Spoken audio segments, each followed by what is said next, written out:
You guys, it's Monica, and today we are making some winter sublimation cups. And so, yeah, PYD Life reached out to me and was like, "Hey, you want to make some cups?" And I was like, "Let's do it." And so I am in my I'm not designing it phase of crafting, and so I actually bought a membership to Creative Fabrica. They have so much on here, like, and you can literally just download it and boom, you got it. And it includes like full licensure for like print on demand and stuff like that. As long as you're not reselling the file, essentially, you can do whatever with the design that you want. So that's why I love it. So you can see I have all these designs put up. A lot of times people ask, what do you use when you print and edit like these images? Baby, I use Microsoft Word. I'm not getting too fancy schmancy with it, okay? Y'all be trying to do the most, talking about download this kind of special software. Baby, Microsoft Word is already on the computer, and that is what I'm using. So what I like to do, I like to make the margins as small as they can go. That way I can have the maximum print area allowed. And I get really good color payoff when I use Microsoft Word. I don't know, like, why other people don't use it, because, like, to me, the color shows up as true as it does on my screen when I print it. And so you'll see later on the box that it has the dimensions on it that I'm referencing when I'm resizing these. But I'm literally just like, when the image download and it pops up, control copy, control paste into Microsoft Word, and I'm resizing. On the box it says to do 4.2 by 10.5. I think you could go a little like 10.7, 4.6, 4.4-ish, in my humble measuring opinion. And so, like, for example, this one I wanted to use, and I, like, looking back, I probably could have adjusted the box, but like, you see how it's like stretched out and weird? Don't do that. It doesn't look good, and it won't look, if it don't look good on the cup, it's not gonna look good on the screen. Just give it up. I know sometimes we want to just make stuff work, but sometimes you got to be like, it just won't work, and that's okay. It would definitely work with a taller cup, like a 16-ounce soda can glass, but with these smaller cups that I'll show you how they look when we get to them, it won't look good. I don't know why I didn't show the cup first, but let's just set it up. And while I'm doing all this, first and foremost, I want to say thank you to all of y'all, because when I told y'all last time that somebody said I was treating y'all like crap, y'all really came and stood 10 toes down behind me, and I promise you, y'all some real ones. Like, point blank period. If we were friends in real life, as long as don't nobody pull out a weapon, I got your back.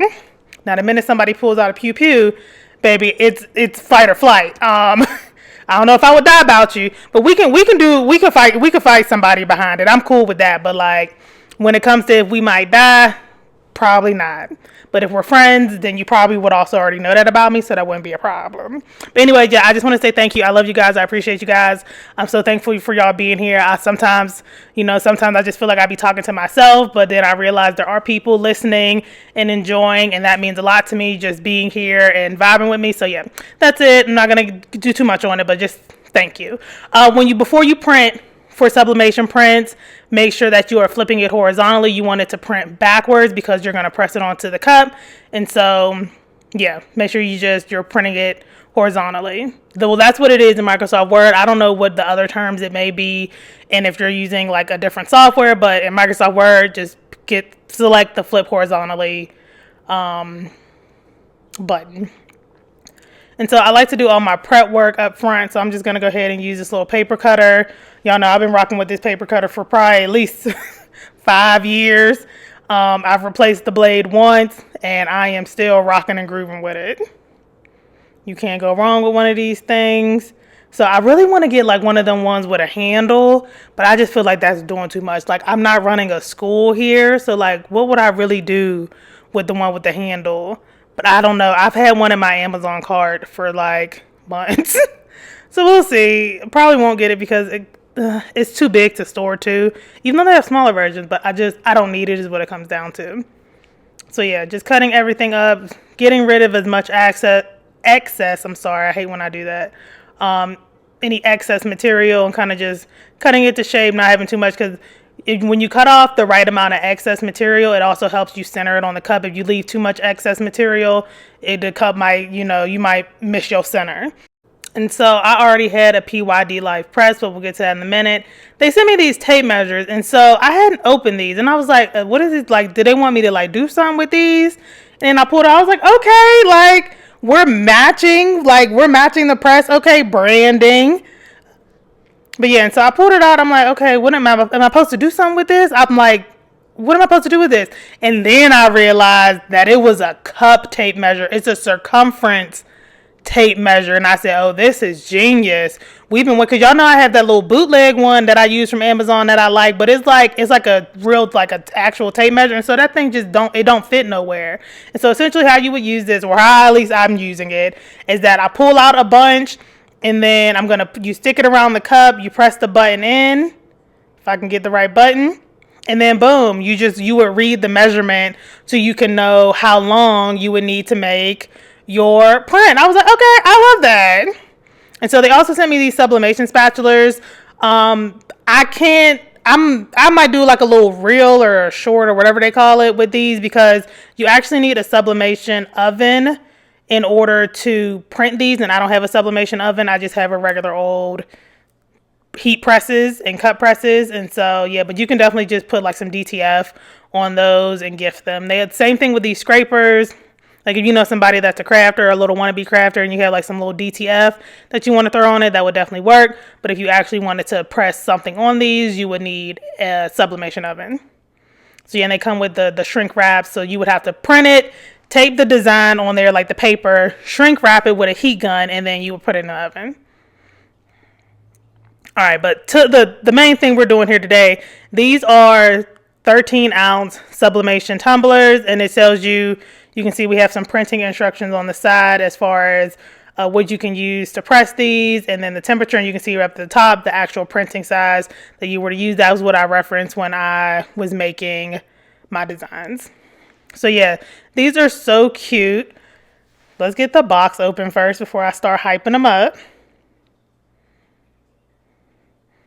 And so also in here, there were some instructions, and again, gives you the print area. Like, this is what we've been needing from companies to step it up, because why are we having to do all the guesswork when we paid you for a product? And so they put in there the print template and temperature and time, which is also very important. You can see these come in individual boxes. You can definitely reuse these boxes. If you're like giving it as a gift, baby, put a bow on that thing and go ahead and give it to them, because the real surprise is inside. No need to go get a whole new box, okay? And these are cute. They're not as tall. They're definitely wider than a normal 20-ounce, but they're not as tall. And these actually came with a metal straw, which I love, because sometimes in plastic straws, they stay, because I'm a sweet tea drinker, them things stain, and after a few uses, you'd be like, all right, this gotta go. And so I already had my 20-ounce press inside of there. And so when I went to go, like I said, these have a wider circumference than the other ones. And so, girl, I had to trek it all the way down to my basement to go pull out this bigger one that's usually used for the 40-ounce tumblers. And so I was able to find that. And like, y'all, shout out to being a hoarder, because I couldn't for the life of me. I had a different press up in my room, and I'm like, I know they got one. And so over Thanksgiving, my mom went to my storage unit to go find this PYD Life one. Baby, why the box was in my storage unit but the press wasn't? I said, okay, that means it's in my house. And so I found it on my husband's side of the basement where he keeps all his shoes. And I was like, oh my goodness, thank goodness. And again, I've been thinking about throwing away all these extra cup press, like, I don't know what they're called, but like attachments. But for some reason, I just had them sitting around in a box in my house. I said, shout out to being a hoarder, because if not, I would have been screwed when I went to go press these damn tumblers. So I'm like, that actually worked out. And so most importantly, before you turn your press on, make sure, and sorry, I got a new desk because this desk is not wide enough. And so that's why you see me keep tweaking with the machine, because it's rocking and it needs to be level. But the most important thing, before you turn your press on and you get it hot, make sure that you have it set. Like, all this that we're 9 minutes into the video is literally just prep work leading us up to the doing a 2-minute job. But it's all very important things. So make sure that you have it sized for your tumbler before you actually turn it on. And so, again, we're doing more prep work, y'all. You know, y'all gonna be like, girl, when is we get into the pressing part? That's boring, because that's quick. But, like, we're setting ourselves for success because we're learning this in repetition. And so I have no rhyme or reason to how I tape. I really tape how I feel. Mood taper, like the girlies say in the bookish community, mood reader. I'm a mood taper. If I feel like I need to do the bottom, I'll do the bottom. If I feel like I need to do the top, I'll do the top. If I feel like 2 pieces will get it done, I'll just go with them 2 pieces. I'm probably more of a conservative taper than I am a non-conservative taper. So, you know, sometimes more is better. What the heck was that? I wonder if that came on audio. Anyways, y'all, there's always something weird that be happening when I be recording. Anyways, and so for this one, I seen somebody selling a tool where you can figure out the other side of the cup. Baby, if you don't take a piece of paper and make a line on the other side. And so when I was doing this one, I decided that those were actually too small. I did them 3.5 inches, and that was way too small. I bumped them up to like 4 point something because, you know, you don't want too much white on the cup, all that space. And so, yeah, that's when you just see me. I'm literally just going back in Microsoft Word, resizing, reprinting, and then I'll retape it. Simple. Don't forget to flip it horizontally. But if you still have the same Word document open, it saved that setting. So yeah. So now we are finally ready to print. And so the paper said 50 seconds at 356 degrees. And so I did 49 because I know I'm already going to stand there and look at it for 2 seconds. So that'll get me to the 50 seconds anyways. And I got these gloves they sent me. Again, shout out to Hoarding because they were just laying on top of my heat press. And so, yeah, press it for the 50 seconds. And if you're doing a whole cup design where like the cup, it takes up most of the cup or the whole cup, turn it a little bit. And y'all, I was worried because I didn't feel no heat coming off this thing. You see, I had to take my glove off real quick. Oh, don't get me wrong. It was hot. Them gloves was just really good at insulating. And you know when you use like a plate heat press, like when you're pressing t-shirts, that thing lets off so much heat you be in there sweating like a whore in church. But you know, this one wasn't doing that. So I appreciated that because it is the dead of winter and I ain't trying to be too hot in the house. But yeah, and so yeah, just pressing, flipping, and I do it the full 50 seconds for each press. So even if I'm turning it and it's only like a little bit of the design that it needs to hit, I'm still doing the full 50-second press because a 2-minute press ain't gonna burn the cup unless you got it up too high. Follow instructions, y'all. But yeah, 2 50-second presses is not gonna burn the cup or harm the image. If anything, it's just gonna make sure that it's probably gonna be a little more vibrant than it would if you pressed it less time. But you can't overdo it with the pressing, but that's also where tension comes in. That's why you have them knobs on the back. Make sure you got your tension right too. And as you press more, you'll become better at it. Like I know which press I need to use for the type of cup. So, but at first, y'all, I used to ruin so many cups and be so disappointed in myself. I'm just wasting stuff because like I cannot get this right. But now I feel very confident in my ability to print and sublimate and all that kind of stuff. So it's like every kind of craft or anything you do in life, it gets better with time. So yeah, you can see this was literally just a sequence of me. But y'all see how quick that was though? I literally spent probably 10 minutes pressing these 4 cups, but I spent an hour of prep work. So yeah, so it's better if you got a bunch of cups to press, definitely press a bunch of cups at once as opposed to just doing 1 cup because you'd be like, damn, I spent 30 minutes just doing 1 cup. But look at that color payoff. Oh, I am using Hippo paper and Hippo ink. In case anyone's wondering, I will leave a link to everything you see in the video below. If I forget something, just be like, hey girl, what's the link or where'd you get it from? And I will respond. As long as you're nice about it. Some of y'all be like talking to me like a little crazy. Like when people type in all caps, I don't get that. Like the whole thing in all caps. It's like, are you yelling at me? Like, should I be offended? I don't know. But this is my favorite one. I'm like, oh, this one is so pretty. And we love a whole cup design. And so because I'm extra, I'm like, you know what? Actually, since we love this one so much, let's make it better. And so I went to Michael's and got some 3D fabric paint. I wanted white. Y'all, all the whites was gone. I said, what is y'all making in December as to why there is no white fabric paint? I said, that is interesting. The crazy thing is the other day I found some more in my closet. So I already had some, but I'm a craft hoarder. You know, I just told you I'm a hoarder. And so I didn't know where it was, but yeah. And so this wasn't like, I would have preferred for it to be opaque and you couldn't see the design underneath, but I ain't gonna trip about that. A couple of these drips got a little too long. I'm just literally gonna scrape them off and take a slightly wetted paper towel and just wipe it off. I ain't wiping the whole thing off, y'all. It's never that deep. Yep, just clean it up just a little bit. That'll do. And then I'm gonna just sprinkle some glitter on here because again, we're already being extra. Might as well go for it.